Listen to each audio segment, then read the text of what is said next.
So we defend our president with guns. We defend our congressmen with guns. We defend our governors with guns. We defend our celebrities with guns. We defend our sporting events with guns. We defend our jewelry stores with guns. We defend our banks with guns. We defend our office buildings with guns. We defend our factories with guns. And we defend with guns. But we defend our children with a sign that reads, "This is a gun-free zone." And then call someone with a gun if there's an emergency. Now, we continue to learn more about the evil school shooting in Texas, and we'll go into a lot more detail as the future passes, as we learn more information. But first and foremost, let's keep the victims and their families in our prayers.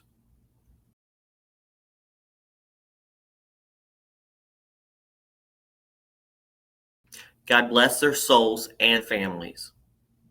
Warning. Notice the social media, YouTube, Twitter, Facebook, etc. GoRightNews.com publishes and shares news gathered by many sources, right, middle, and left. The views in these news might not reflect the views of the publisher or reader in the podcast. Keep this in mind before blocking, striking, or banning Go Right News from your platform. Hi neighbors, this is Peter Boykin, and this is hashtag Go Right with Peter Boykin. Check out this news story and more on GoRightNews.com and the podcast hashtag Go Right with Peter Boykin.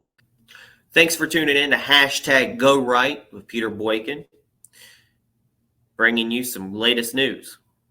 So folks, summer energy costs will be 40% higher in 2021.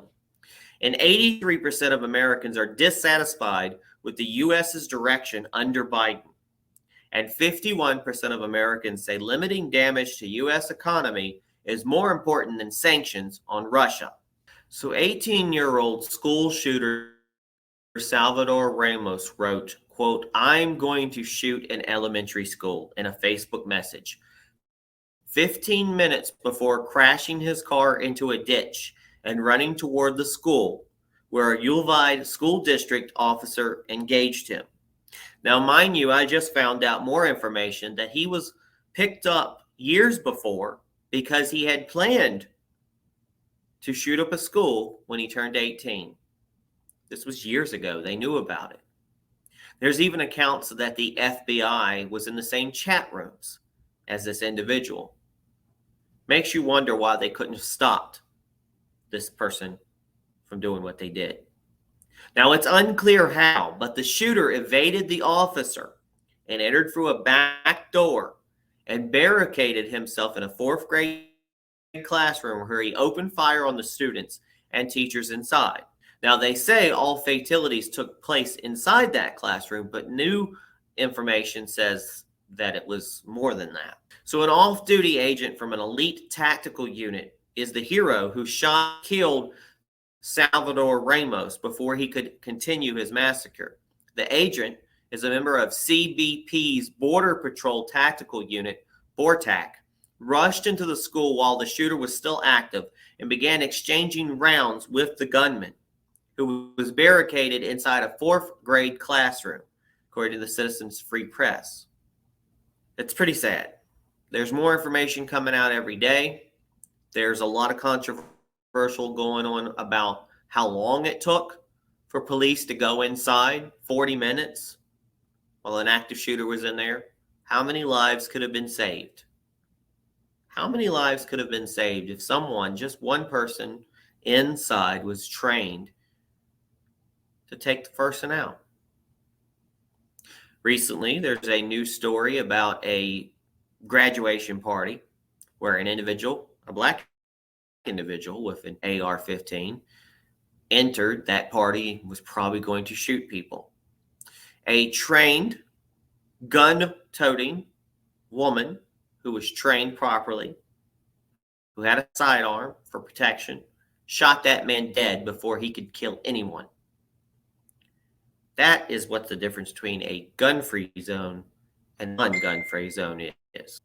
Again, we talk about what a difference a sign could make. A difference is all weapons are prohibited on these premises. Or the sign that says staff heavily armed and trained. Any attempt to harm children will be met with deadly force. I would much rather have my children, if I had children, to be in a school where I knew they would be protected. And the people there, they would do everything to protect them. So, Beto O'Rourke basically is a sick son of a bitch, according to the Texas sheriff. His comment came as O'Rourke interrupted a press conference about the tragedy of Uvalde in a blatant attempt to politicize the situation and promote his own campaign for governor. Watch this video.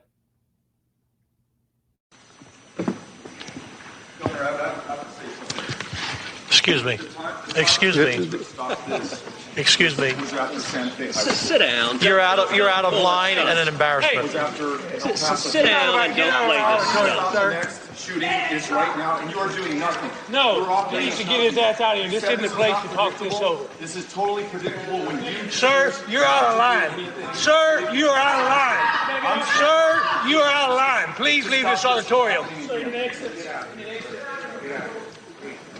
I can't believe you're a sick son of a bitch that would come to a deal like this to make a political issue. And in another assault on children, at least this not as deadly, Disney Plus is promoting a drag queen special for children, encouraging kids as young as kindergarten to join the gender identity and trans activist organization GLSEN. Watch this video.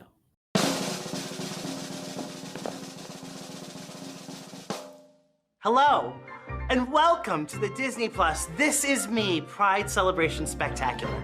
I'm Nina West, and I'm here to guide you through a magical, musical, and meaningful celebration of the LGBTQ plus community. GLSEN's mission is to create safe and inclusive schools for LGBTQ plus students in grades K through 12. And Disney Plus is so proud to support this wonderful organization. For more information, visit www.glisten.org/pride. Now, I'd like to shine a spotlight on a fellow queen who knows a thing or two about creating an epic Disney Plus inspired look that set the internet ablaze this last year. Esteemed guests and friends, I give you my friend, Jackie Cox. Oh, you didn't think you were the only magical girl in town, did you? The name's Agatha Harkness. What's yours?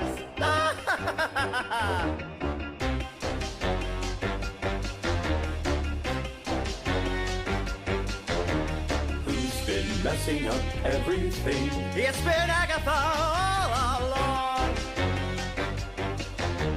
Who's been pulling every evil string? It's been Agatha all along. She's in. So in a whole nother thing, Chicago is a hellhole.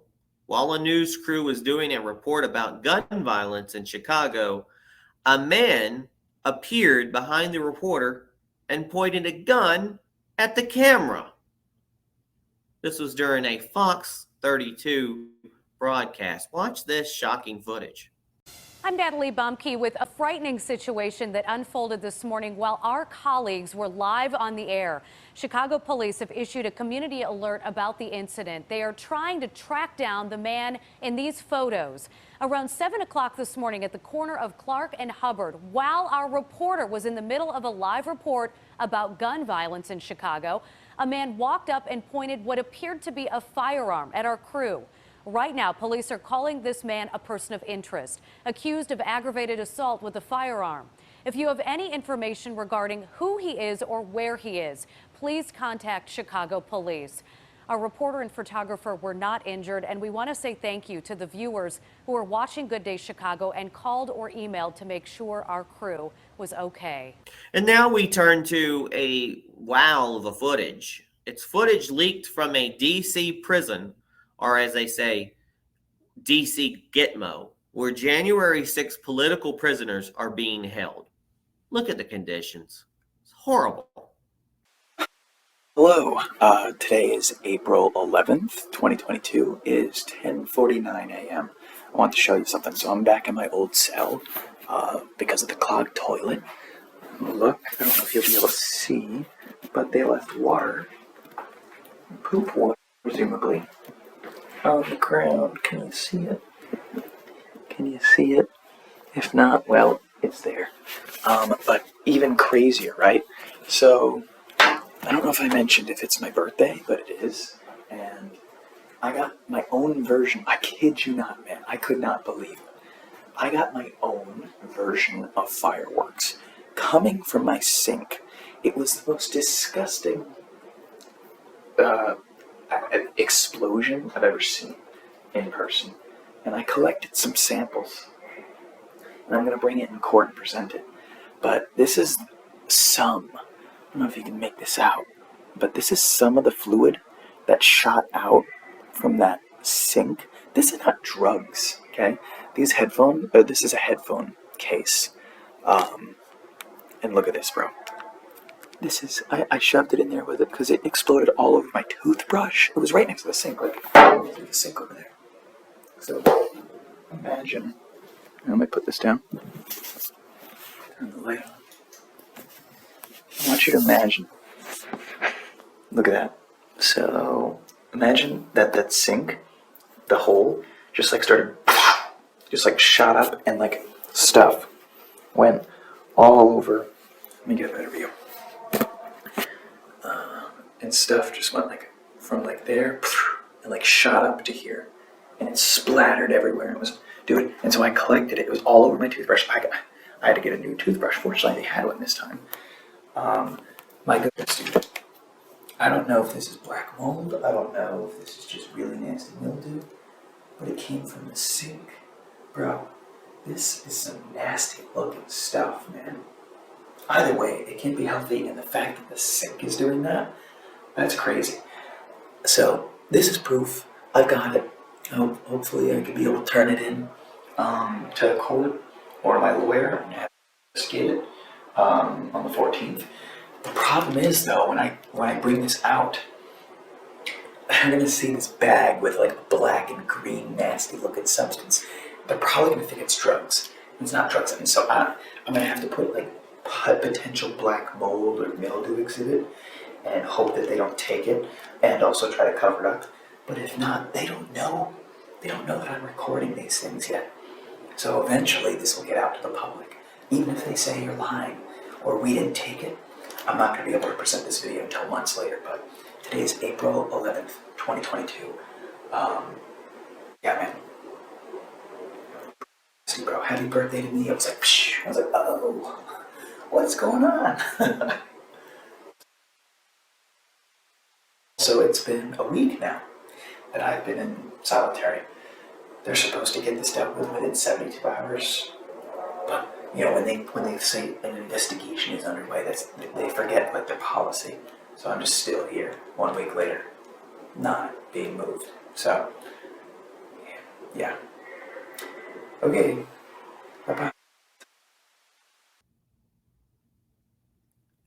This is sad and infuriating. A pro-abortion TikToker tells her infant daughter, "I could have killed you, but I chose to let you live." I could have killed you, but I chose to let you live. I chose to let her live. As in, I had a choice. All women should have a choice. Do you realize what you just said? Killed. I cannot wrap my brain around this, no matter how I look at it. If you don't want to use the word kill, that's fine. If you want to use the word kill, that's fine. When you use hand sanitizer, you kill germs. I could have simply chosen to let you not exist, but I let you exist. I let you form past the zygote phase. Is that better? So yes, I realize what I just said, and I stand by it. If you want to get an abortion, get an abortion. If you don't want to get an abortion, don't get an abortion, but don't try to oppress my rights. Thanks for watching hashtag Go Right with Peter Boykin. Now, just a reminder that each month, Go Right News spends hundreds of dollars and hours to run this site and podcast. Sponsors are ads, and this comes out of our pockets. So if you like what you see, consider donating to the podcast. Every little bit helps. Thanks. Please go to gorightnews.com and click on the donate button in the top corner or on the page that you might be reading. And please share our news. God bless everybody. Peace. And keep your children safe. It's time to join the Go Right movement. It is time to hashtag Go Right for America. Join us at goright.us and gorightnews.com. It is time for the Great American Revival, and it is time to hashtag Go Right for America. Thanks again, everybody, for listening to this, and please share it everywhere. Again, this has been hashtag Go Right with Peter Boykin, a part of GoRightNews.com and a part of the Go Right Network.